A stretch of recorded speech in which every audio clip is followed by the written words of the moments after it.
अस्सलामुअलैकुम। जनाब बाबूभाई सोपारी वाला गर्ल्स प्राइमरी स्कूल, ધોરણ 5, વિષય અંગ્રેજી। વિદ્યાર્થીની મિત્રો, આપણે નવા શૈક્ષણિક સત્ર 2021 અને 22ની શરૂઆત બ્રિજ કોર્સથી કરી। હવે બ્રિજ કોર્સમાં આપણે અભ્યાસ પૂર્ણ કરી આજથી આપણા નવા શૈક્ષણિક સત્રમાં આગળ વધીએ। તો નવા શૈક્ષણિક સત્રમાં પ્રથમ સત્રમાં આપેલ અભ્યાસક્રમની શરૂઆત કરીએ। એટલે કે આજથી આપણે પ્રથમ સત્રના અભ્યાસની શરૂઆત કરી રહ્યા છીએ, જેમાં આપ અહીં પ્રથમ સત્રના અભ્યાસક્રમને જોઈ શકો છો, જેમાં આજના તાસમાં આપણે સૌથી પહેલા જોઈશું લિટલ સ્ટેપ્સ 1, 2, 3। પાઠ્યપુસ્તકમાં આ રીતે તમને લિટલ સ્ટેપ્સ 1, 2, 3નું એક્ટિવિટી 1 આપવામાં આવી છે।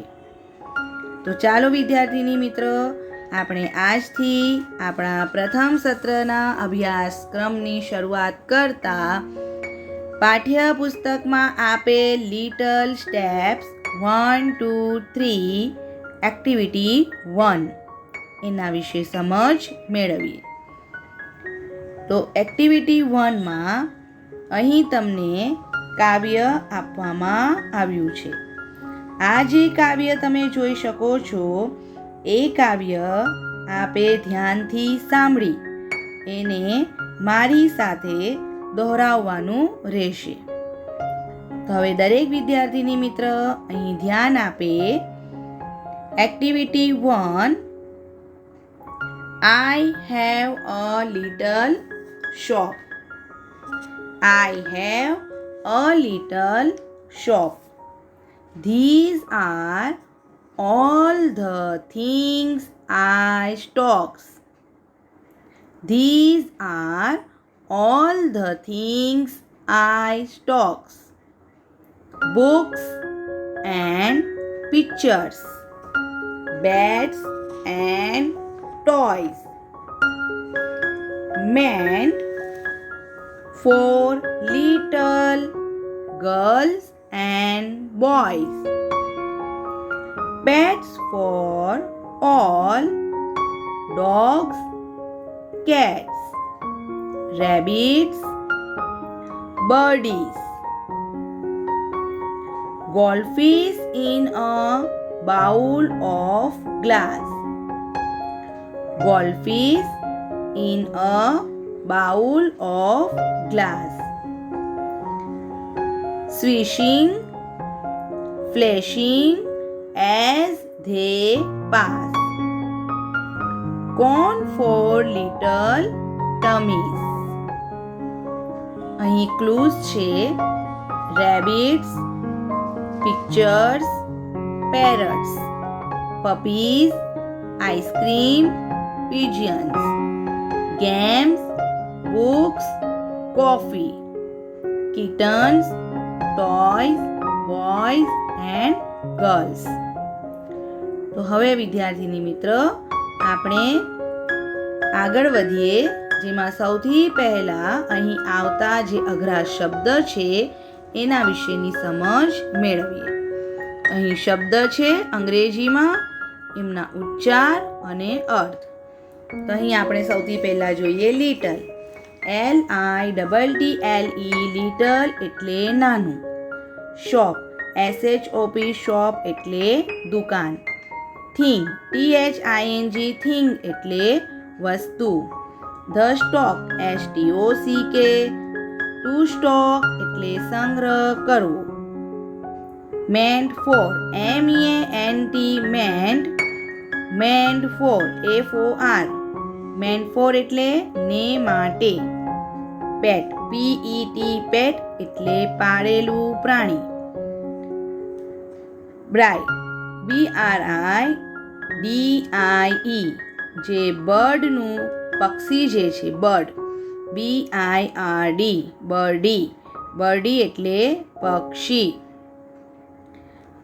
BIRDIE બર્ડી જેને આપણે બર્ડ કહીએ છીએ પક્ષી goldfish GOLD gold FISH goldfish એટલે માછલી આગળ વધીએ ગ્લાસ GLASS ગ્લાસ એટલે પ્યાલો સ્વિશિંગ SWISHING સ્વિશિંગ એટલે હવામાં સોટી ફેરવતા થતો અવાજ ફ્લેશિંગ FLASHING ફ્લેશિંગ એટલે ચમકતું to pass TO2PA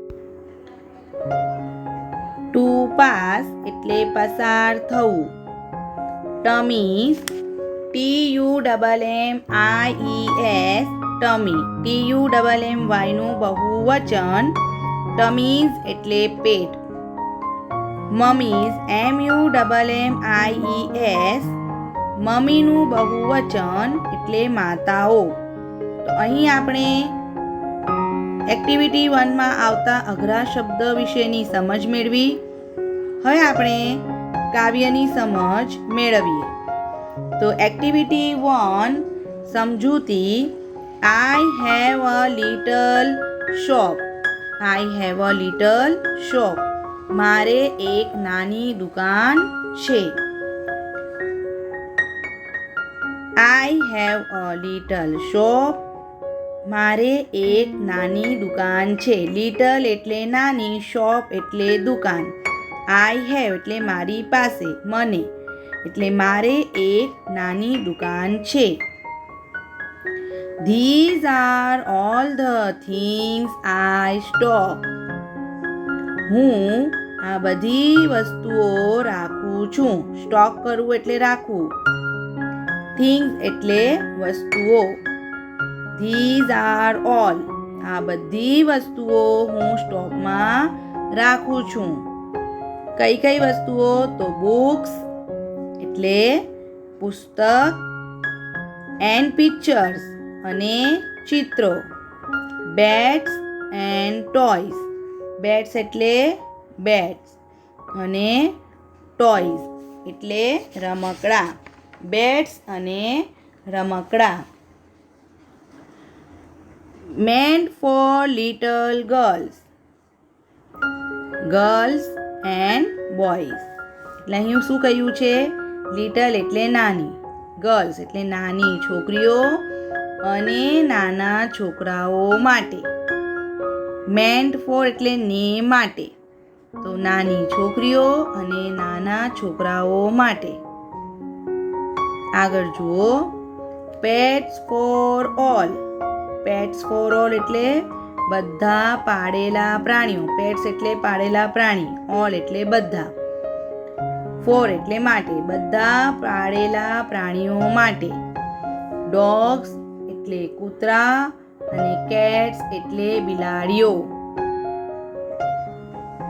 rabbits બર્ડીઝ પેરટ્સ pigeon rabbits એટલે સસલા બર્ડીઝ એટલે પક્ષીઓ પેરટ એટલે પોપટ પીજન એટલે કબૂતર goldfish in a bowl of glass goldfish જે માછલી છે તે બાઉલ એટલે કાચના જે વાડકો આવે છે તે તો કાચના વાડકામાં ગોલ્ડફિશ માછલી સ્વિશિંગ ફ્લેશિંગ એઝ ધે પાસ પસાર થતા અવાજ કરતી અને ચમકતી કાચના વાટકામાં જે ગોલ્ડફિશ છે તે પસાર થતા અવાજ કરતી અને ચમકતી કોન શેનો છે ice cream cone for little tummies નાના પેટ માટે ice cream cone free for all the mummies free એટલે મફત. મમીઝ એ મમ્મીનું બહુવચન છે એટલે બધી માતાઓ માટે ચાનો કપ મફત. એટલે વિદ્યાર્થીની મિત્ર, અહીં આપણી એક્ટિવિટી 1 એમાં આપેલ જે કાવ્ય છે તે અહીં પૂર્ણ થાય છે. આજના તાસમાં આપણે એક્ટિવિટી 1માં આપેલ કાવ્ય I have a little shop એનું વાંચન કરી એમાં આવતા અઘરા શબ્દ વિશેની સમજ મેળવી અને સાથે જ આ કાવ્યની પણ સમજ મેળવી. તો આજનો તાસ આપણે અહીં પૂર્ણ કરીએ છીએ. આવતા તાસમાં બીજી નવી એક્ટિવિટી સાથે મળીશું. Thank you.